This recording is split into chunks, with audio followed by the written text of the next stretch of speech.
Morning, children. It's me, Galen. Galen's got Parkinson's.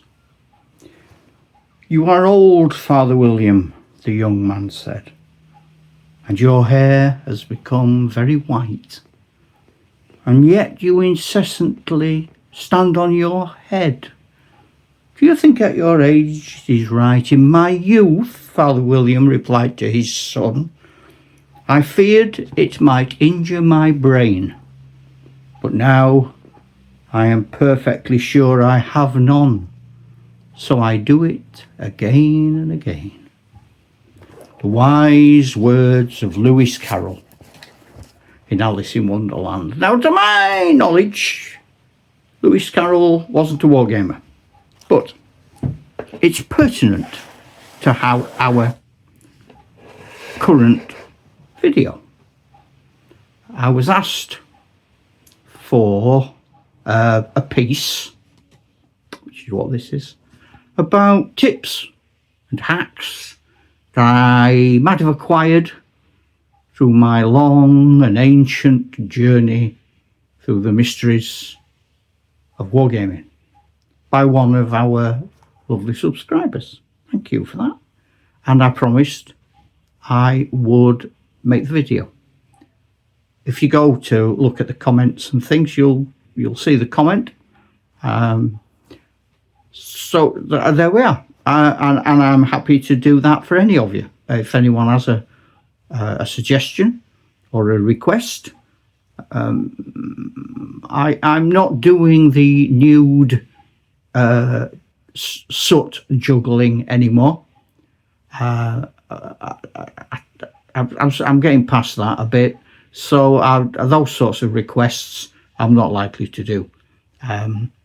But anything within reason, and if you're paying enough, and if it's about wargaming, so forget paying enough's a joke, you know. For those of you who didn't think it was. So some people say, "Oh God, I've subscribed and he's wants money off me." No, subscribing, just press a button, nothing happens. You like, press a button, nothing happens.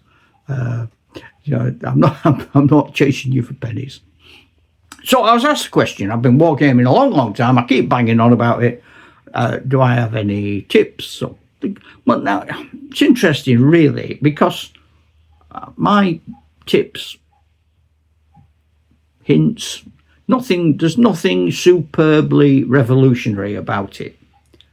But I'll tell you sort of a tale of the things I've been told by other gamers, going right back to the start of my wargaming. And they might resonate with you, they might be new to you, they might not. So the first one, when I very first started wargaming, got my first soldiers, all silvery and ready to go. And as many people do, I got fancy soldiers. So I got officers and standard bearers and a bugler and a drummer. And a chap said to me at the War Games Club, don't worry about it, but your best way of painting soldiers, when you're new to it, if you're not a painter, don't go for the best character figures, because you're new to painting. They aren't going to be as good as they're going to get. So get the bulk of your army. If you were doing Napoleonic infantry, get your Napoleonic infantry, get your Prussian infantry, get your American Civil War figures, get your Romans. It's just ordinary PBIs, ragtag full bulk of your chaps. Paint them. Because it doesn't really matter if they're a bit biffed. Then, when you've done that, maybe when you've done 30 of those in a regiment, when you come back then to do the officers, your painting will have improved. So they'll look better. So that was one piece of advice. Another piece of advice he gave me, which I've done, and I don't hear nowadays other people doing it, but back in the 70s, late 60s, a lot of wargamers had the opinion that If you were painting a figure, especially a character figure, the best place to start was the face. Forget the rest of the figure, paint the face. And why? Because when you paint the face, your figure gets a character. You'll convey that's an old man. There might be a fault in the casting that looks like a scar. He might have wonky eyes. And you look and think, how are you? You might fancy painting somebody with a grey beard. And then he starts to look old. And then you've got a character then for the rest of the uniform, the rest of the clothing, especially in fantasy. That sort of gives you a storyline to hook everything else onto. So I found that useful. The other thing he said to me was, don't paint like 30 men all with brown hair. Mix them up a bit. So yeah, maybe you got 30 men, let's break them into sixes, 5 lots of 6. So maybe do one with fairer, blonder hair. Maybe do one with black hair. Maybe do one with grey hair. You could even do one like a sort of auburny ginger hair. And then do the next 6, perhaps do them all brown. But do a different brown. Don't use the same brown every time. Mix it up a bit, just a little teeny bit. And your unit will start to look more personable. Don't do everybody with a brand new spanking uniform, because they're on campaign, they aren't going to have brand new spanking uniforms. Another tip I got was paint your men. I don't varnish. I know, I don't varnish figures, never have. Well, I've had bad experiences. But I'll tell you why I don't, and it's a silly thing, but it works for me.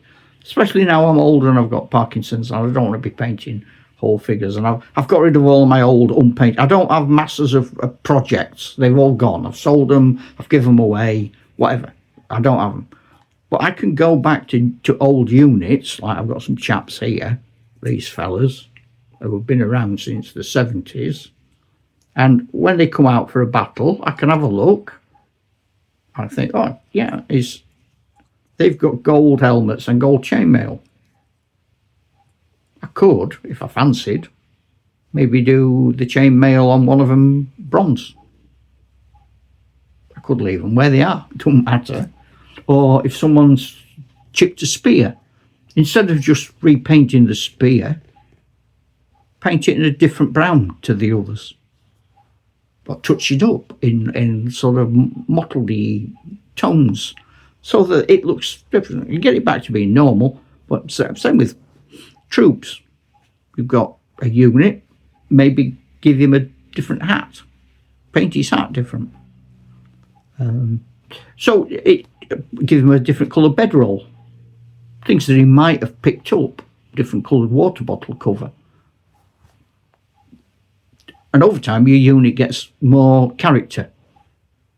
Same with bases. When you're basing figures, and I would recommend you base figures. I know it's not everybody's cup of tea. I would recommend it. Put your troops out in little groups. You've got 30 to do. Do them in, I don't know, I said 6s for the head. Let's do 5s. And so you put them out in 5s. And you look, what have I got as basing material? Okay, I've got sand. I've got grit. I've got couple of shades of flock. I've got grass. I've got different coloured flowers. So what I'll do is I'll just put grass on that one, and I might put grass and a flower on that one, and that one might have a bit of grass and a bit of gravel on that one, and that one might have, I don't know, different coloured flock. So each one you do different, and then you go back and you repeat the sequence. So they're all different. You don't put the same colour flower on every single base. Don't just put one flower on. Also put things on in 3s. Nature rarely appears in pairs. So if you're putting rocks on, don't put 2 on. Put 1 or 3. You're unlikely to get 5, to be honest. So put a grass and a flower, or 2 flowers. Looks daft. Put 3. Why not? Put 1. Looks better. But no, look few.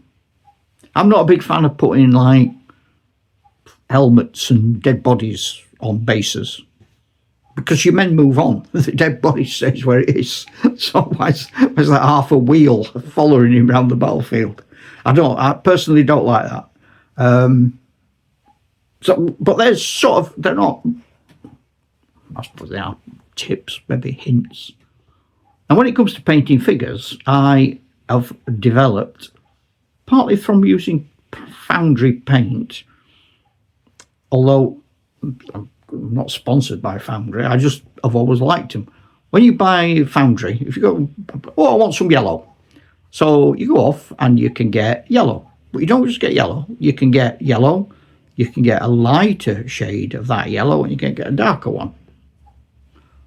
So what I've started to do is I undercoat figures.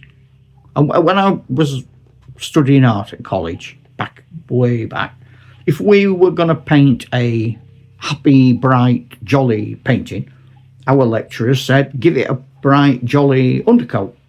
If it's warm, give it a red or an orange undercoat. If it's cold, give it a white or a grey undercoat. Set the scene of what you're going to put on top. That's especially true if you're using thin paint. But back in the day, we were using Humbrol enamels. We weren't thinning our paint. We were cleaning our brushes with terps.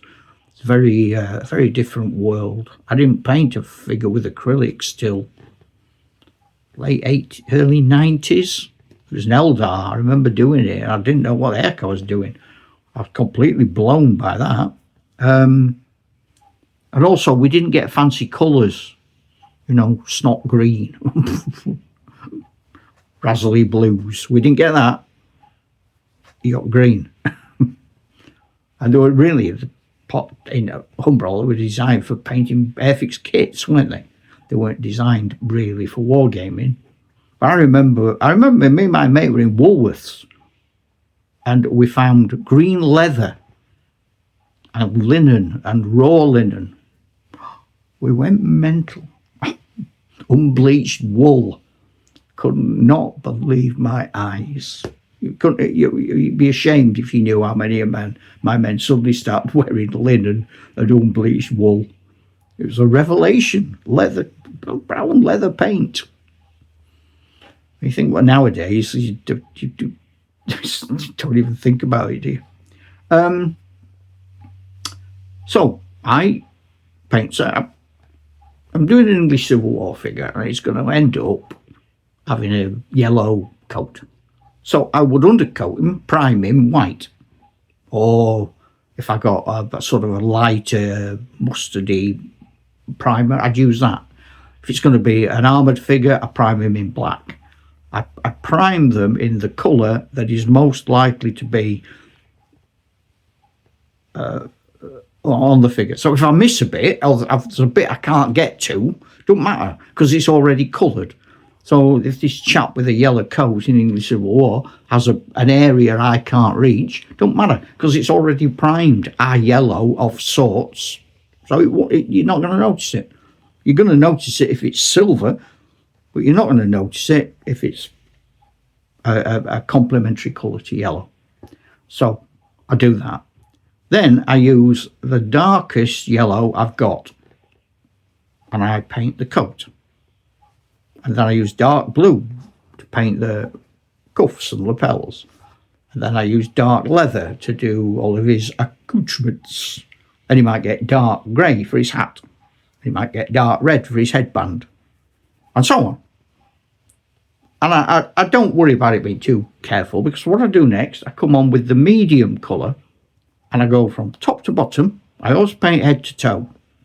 So I start with his hat, and I go on the dark grey, and I hide the mistakes I've made with the red. And but I leave some of the dark grey showing through. I only really use the lighter grey to hide the mistakes. And I go all the way down the figure, right down to the feet. And then I start again. Because you can guarantee when I put the lighter red headband on, it's smudged on the grey. So now I'm going to use the lighter grey as almost like highlights where the light's catching it to hide the mistakes. And I go all the way down and I do it again and repeat. So that's how I paint figures. I have said I don't varnish. So if one of those figures now comes out of the box to do an English Civil War game in a month or two, and he's got a chip on his coat, to be honest, I either patch it up with a sort of weathery effect, or I'll even paint a little square on, like perhaps a little grey square with sailmaker's stitches as a patch. Perhaps his mum's patched it for him before he went back to war. Maybe he's done it himself, sat by the campfire. So quite a few of my chaps have got dusty, dirty coats, and they've got patched clothing. Weren't on the figure, but they have now. Because I like doing that. Sometimes I repaint them yellow, but it won't be the same yellow because chances are I've not got that same yellow. Certainly my English Civil War figures I painted in 93, the yellow ones, so I'm unlikely to have that same yellow in my box now. Even if it was foundry, they don't quite look the same. And you could always add a little darker bit to make it a slightly different yellow, can't you? Or if it was very light yellow, this is a reminder. Take a Parkinson's tablet time. Here's a tip for you. Don't get old. This is a reminder. Dried frog pills. Yeah, that's my big tip. Do not get old. Don't get Parkinson's. It's rubbish. So, that's what was a tip. The big revelation that came to me next, after the acrylics and the painting things in 3 colours, was oils. Again, I didn't use oils for a long time. And I tried out Citadel, one of their flesh oils. And I painted a chap's face and hands, and I put the oil on, and it was great because suddenly all of these cracks and shapes and faces appeared when I'd stopped being able to do eyes mainly.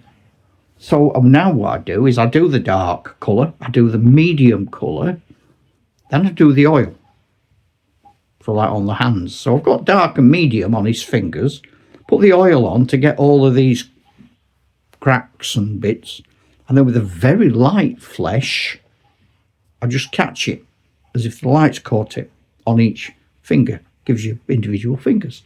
Tip of his nose. Faces. Best way to do faces. So you do a dark flesh. I think Foundry do 5 in their range of flesh. So it might even be more. A, B, C, D, E, F. It's at least 6, thinking about it. So I start a very dark one. And then I miss one, and I go next one up. And I do that. Using that same policy I had before.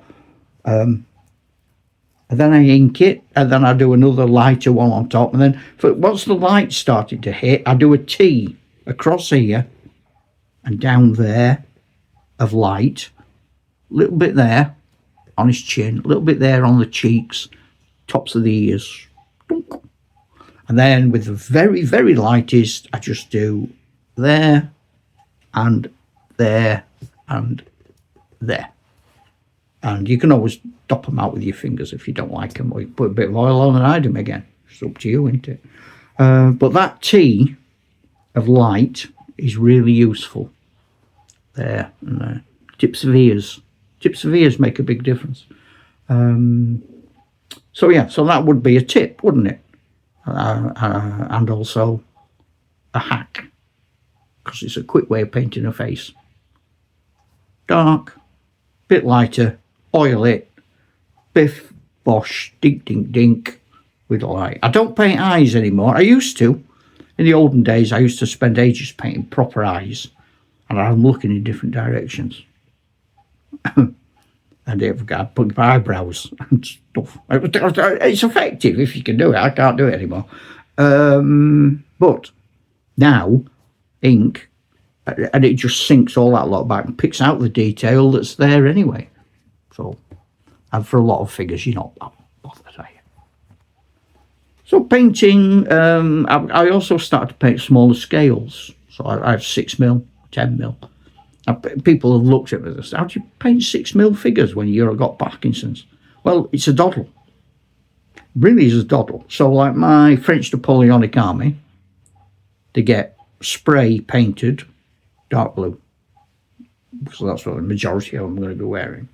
Then I take the group of the first few at the front. So they're going to get painted at the front.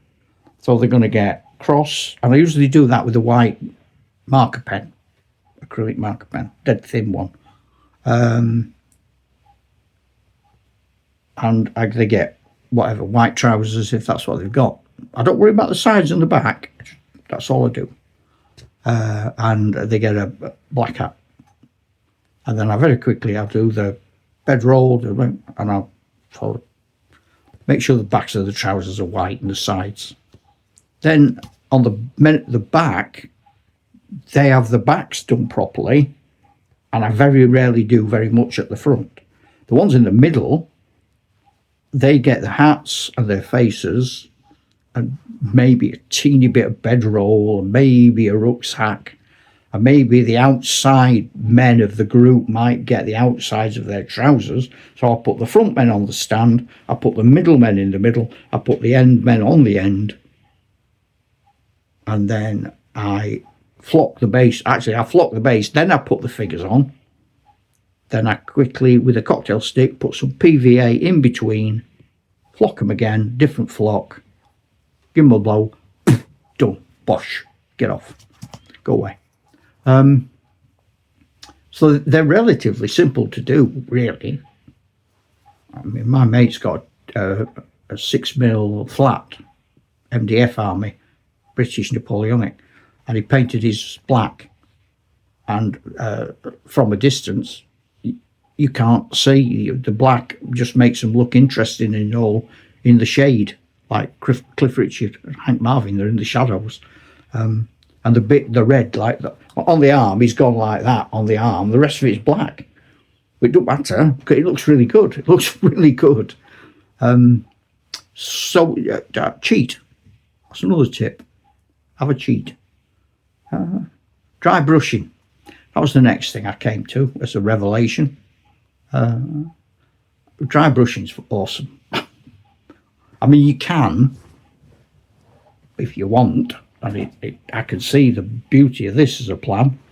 Get a figure, prime him, whatever colour you want him primed. He's got a lot of armour on black. He's got a leather, orky skin, green, whatever. Don't matter. Prime him. Then dry brushing. Dry brushing with a very, very pale grey, I would suggest. And there's lots of ways of dry brushing. I use a lot of my wife and daughter's old makeup brushes, because they've got big round heads. And I dry brush with quite a big brush. I don't have little twiddly brushes. And very rarely do I buy a posh, it's just for dry brushing brush.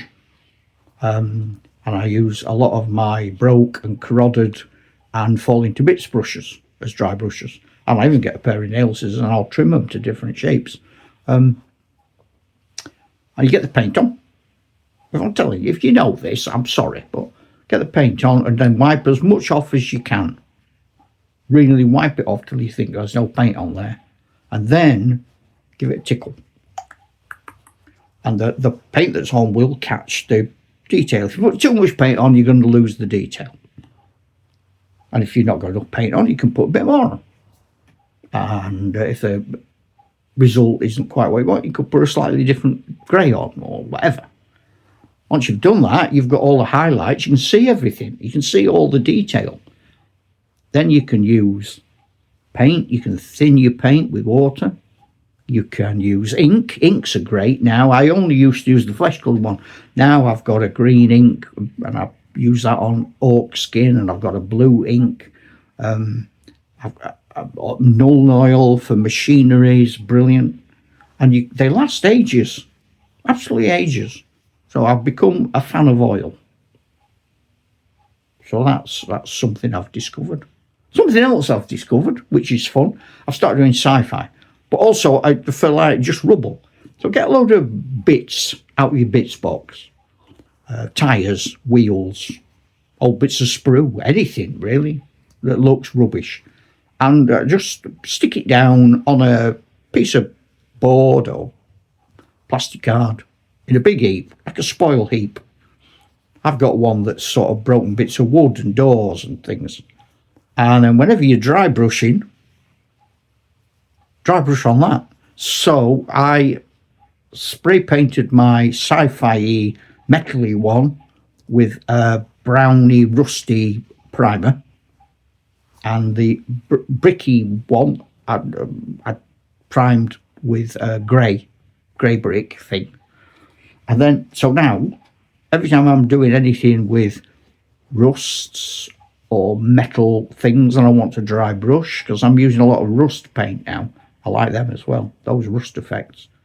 I dry brush, I'm doing dry brushing, and I rub it on the scrap, and all the unevenness of the scrap picks up the paint. So over time, I end up with a piece of scenery of rusted metallic crud, which can go on a sci-fi game. Or I end up with a pile of rubble and brickwork that can go in a bolt action game. And all I've done really is stick a load of things on that looked odd, bits of milk bottle carton tops that end up looking like rusted oil drums, corrugated card that you've taken off a model or off a box you've opened, and you tear the front and the back off and shove it down. Eventually you've got a piece of rusted corrugated steel. It's great. I don't know if that's a tip or a hint or a hack. It's just something I do. I don't know how interested this has been for you. But I was asked to do something, and this is as close as I can get to answering that request. I don't know if I have. I hope I have. And I'm going to end with the wise words of Lewis Carroll. "You are old," said the youth. "One would hardly suppose that your eye was as steady as ever. Yet you've balanced an eel on the end of your nose. What made you so awfully clever? I have answered 3 questions, and that is enough. Pray, son, don't give yourself airs. Do you think I can listen all day to this stuff? Be off, or I'll kick you downstairs." Ta-ra, Chuck.